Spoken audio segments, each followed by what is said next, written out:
The RAKE. During the summer of 2003, events in the northeastern United States involving a strange, human-like creature sparked brief local media's interest before an apparent blackout was enacted. Little or no information was left intact, as most online and written accounts of the creature were mysteriously destroyed. Primarily focused in rural New York State and once found in Idaho, self-proclaimed witnesses told stories of their encounter with a creature of unknown origin. Emotions ranged from extremely traumatic levels of fright and discomfort to an almost childlike sense of playfulness and curiosity. While their published versions are no longer on record, the memories remained powerful. Several of the involved parties began looking for answers that year. In early 2006, the collaboration had accumulated nearly 24 documents dating between the 12th century and present day, spanning 4 continents.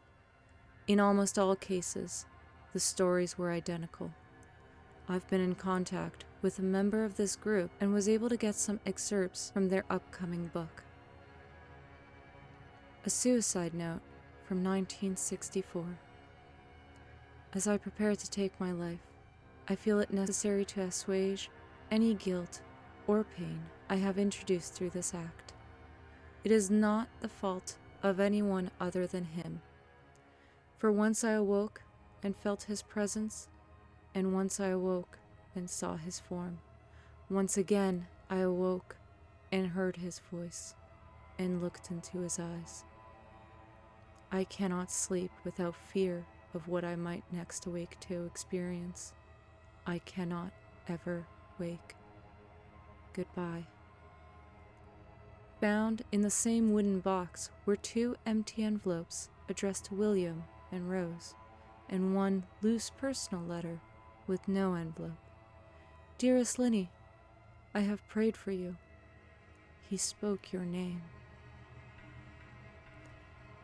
A journal entry translated from Spanish, 1880. I have experienced the greatest terror. I have experienced the greatest terror. I have experienced the greatest terror. I see his eyes when I close mine. They are hollow, black. They saw me and pierce me. His wet hand. I will not sleep. His voice. A marine log, 1691. He came to me in my sleep. From the foot of my bed, felt a sensation. He took everything. We must return to England. We shall not return here again at the request of the RAKE.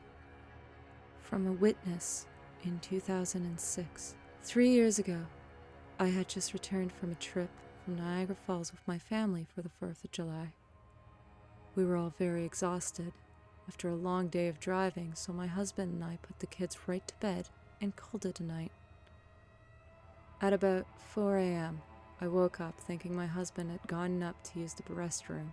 I used the moment to steal back the sheets, only to wake him in the process. I apologized and told him I thought he got out of bed. When he turned to face me, he gasped and pulled his feet up from the end of the bed so quickly his knee almost knocked me out of the bed. He then grabbed me and said nothing. After adjusting to the dark for half a second, I was able to see what caused the strange reaction. At the foot of the bed, sitting and facing away from us, there was what appeared to be a naked man, or a large, hairless dog of some sort. Its body position was disturbing and unnatural, as if it had been hit by a car or something. For some reason, I was not instantly frightened by it, but more concerned as to its condition. At this point, I was somewhat under the assumption that we were supposed to help him. My husband was peering over his arm and knee tucked into the fetal position, occasionally glancing at me before returning to the creature. In a flurry of motion, the creature scrambled around the side of the bed and then crawled quickly in a flailing sort of motion right along the bed until it was less than a foot away from my husband's face. The creature was completely silent for about 30 seconds, or probably closer to 5. It just seemed like a while, just looking at my husband. The creature then placed its hand on his knee and ran into the hallway leading to the kids' room. I screamed and ran for the light switch, planning to stop him before he hurt my children. When I got to the hallway, the light from the bedroom was enough to see it crouching and hunched over about 20 feet away. He turned around and looked directly at me, covered in blood. I flipped the switch on the wall and saw my daughter Clara.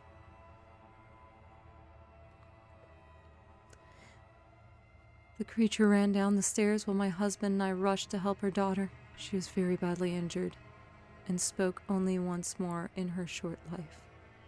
She said, "He is the rake."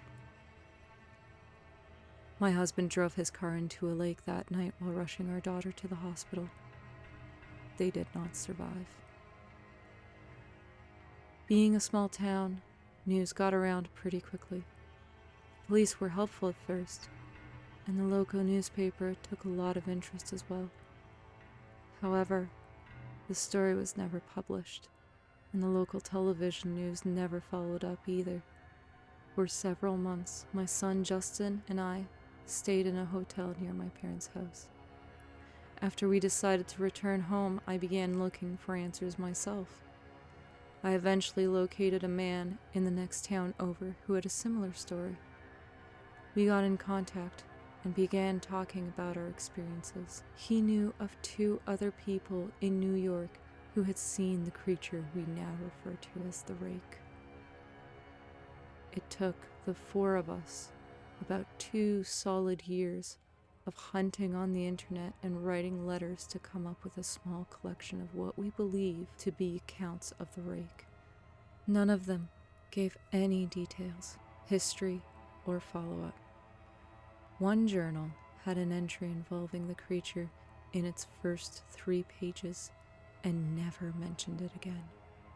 A ship's log explained nothing of the encounter, saying only that they were told to leave by the rake. That was the last entry in the log. There were, however, many instances where the creature's visit was one of a series of visits with the same person. Multiple people also mentioned being spoken to, my daughter included. This led us to wonder if the rake had visited any of us before our last encounter. I set up a digital recorder near my bed and left it running all night, every night for 2 weeks. I would tediously scan through the sounds of me rolling around in my bed each day when I woke up. By the end of the 2nd week, I was quite used to the occasional sound of sleep while blurring through the recording at 8 times the normal speed. This still took almost an hour every day. On the first day of the 3rd week, I thought I heard something different. What I found was a shrill voice. It was the rake. I can't listen to it long enough to even begin to transcribe it. I haven't let anyone listen to it yet. All I know is that I've heard it before, and I now believe that it spoke when I was sitting in front of my husband. I don't remember hearing anything at the time, but for some reason, the voice on the recorder immediately brings me back to that moment. The thoughts that must have gone through my daughter's head make me very upset. I have not seen the rake since he ruined my life, but I know that he has been in my room while I sleep. I know and fear that one night I'll wake up to see him staring at me.